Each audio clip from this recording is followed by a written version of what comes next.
So good day everyone. Today I'll be discussing to you the one of the well-known classics Philippine literature, which is The Love in the Cornhusk by Aida L. Rivera-Ford.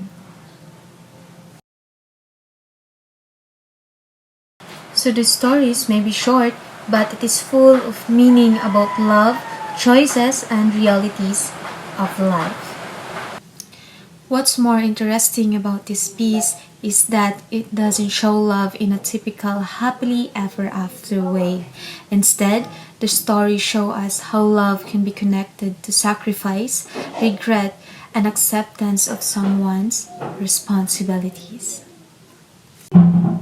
So before we dive in, let us tackle first the author's background. So Aida Rivera-Ford was born in Sulu in January 22, 1926, but crossed over to Negros Oriental to get her English degree at Silliman University in the year 1949.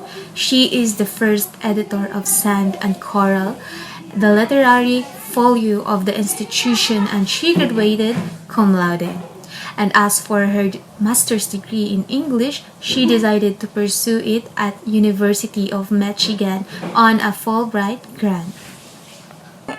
Her father is late Judge Pablo Rivera, and their family has resided in various areas such as Ilocos Region, Samar, Dumaguete, Sorsogon, and Bacolod. She got married to Donald Ford in 1958, so Ford was the director of the United States Information and Service. Her story, Love in the Cornhusk, is one of her stories that snatched a significant award. It won the Jules and Avery Hopwood Prize in Michigan and in 1955. It got featured in the Sunday Chronicle's This Week magazine.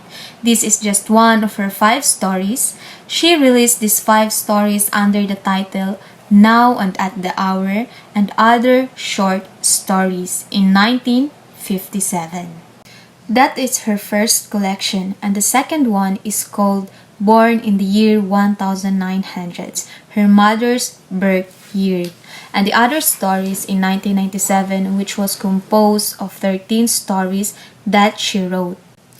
Here are some of her achievements: Jules and Avery Hopwood Award for Fiction in 1954, East-West Cultural Center grant at the University of Hawaii in 1978, founded the Learning Center of the Arts in Davao City in 1980. This is the first fine art college institution in Davao, which was later called Ford Academy of the Arts, incorporated in 1993. And Dato Bago Award in 1982, Philippine Government Parangal for Post-War Writers Award in 1984, Outstanding Silimanian in 1993, National Fellow for Fiction by the UP Creative Writing Center in 1993. Now let us proceed to the setting and summary of the story. So the setting of the story, it takes place in a rural areas in the Philippine countrysides. Its environment of farm, cornhusk, and a simple living symbolizes Tinang's life. Now let's dive into the story itself.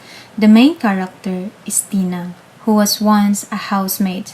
Later, she marries a farmer and became a wife and a mother. One day, Tinang goes to the town to attend a baptism, where she is chosen to be a sponsor. On her way back, she stops at a post office and surprisingly receives a letter. She finds that it is from Amado, her former lover. Excited and nervous, Tinang takes the letter with her. When she reaches the cornfield, she sits down among the cornhusks and reads it. In the letter, Amado reveals that he had truly loved her, but since Tinang left without telling him, he thought she didn't care, so he eventually married someone else, though he still admits that he always thought of Tinang and even considered what their life together could have been. While reading, Tinang feels overwhelmed and emotions, happiness at being remembered, regret at what she lost, and sadness for the choices she made.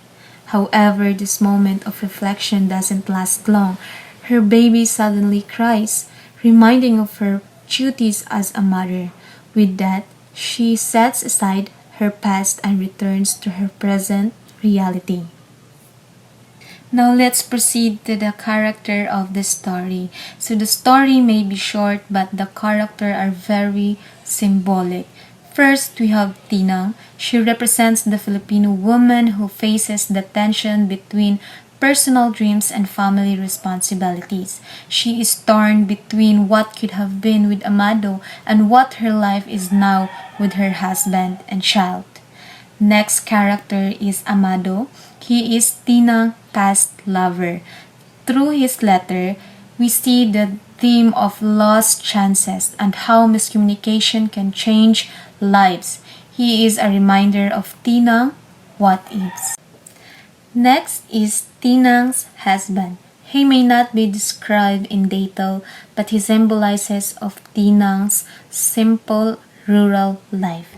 He also represents responsibility and the reality of marriage. And last character is Tinang's child. The baby crying in the story isn't just a small detail. It symbolizes how Tinang cannot go back to her past because she has now a present duty to fulfill as a mother. The story explores several important themes. First, we have the love and regret.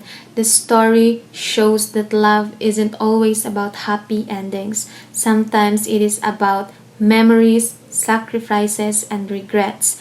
Tinang's emotion show how love can linger even when people have already moved on. And second is the reality versus fantasy. Tinang fantasizes about what life could have been if she stayed with Amado, but reality reminds her that she is no longer free to choose because she already has a family. Third is choices and consequences. Our decisions shape our lives. Tinang's choice to marry someone else has given her stability, but it also closed the door to her past love. And the fourth is the rural Filipino life. The story also reflects the everyday struggles of a woman in the countryside, caring for children, supporting a husband, and trying to balance personal happiness with family duties. Next is symbolism. Aida Rivera-Ford uses powerful symbol in the story. The Cornhusk represents Tinang's present life, ordinary tied to her duty and not as glamorous as what she dreamed of. Just as cornhusks are discarded after the corn is taken, Tinang may feel that her dreams were left behind. And next is the letter. The letter is symbol of her past, that's something she can read, feel, and even cried about, but something she cannot live in anymore. And last is the crying baby. This symbolizes reality. No matter how much Tinang wants to hold on to her memories of love, the baby cries pulls her back to her present. So why is the story significant? Love in the Cornhusk reflects the real experiences of many women, not only in the Philippines but all over the world. It shows that love is not always about finding the one. Sometimes love means letting go, accepting the past, and embracing the present. It also teaches us that life is a matter of choices. Every decision we make, whether in love, family, or career, shapes our future, and sometimes we must sacrifice personal desires for bigger responsibilities. Another reason of the story is important is that it captures the Filipino way of life, especially in the rural areas. It portrays not just romance but also the weight of Filipino tradition, family, and responsibility. To wrap up, Love in the Cornhusk by Aida Rivera-Ford is more than just a love story. It's about the complexity of life, how love, duty, regret, and choices are all connected. Through Tinang, we are reminded that life doesn't always give what we want, but it gives us what we choose. And so, this story remains timeless because it speaks about the truth of human experiences, how we balance love with responsibility, and how we accept the life we create for. And thank you for listening, and I hope this helped you understand the depth and beauty of the classic Filipino short story.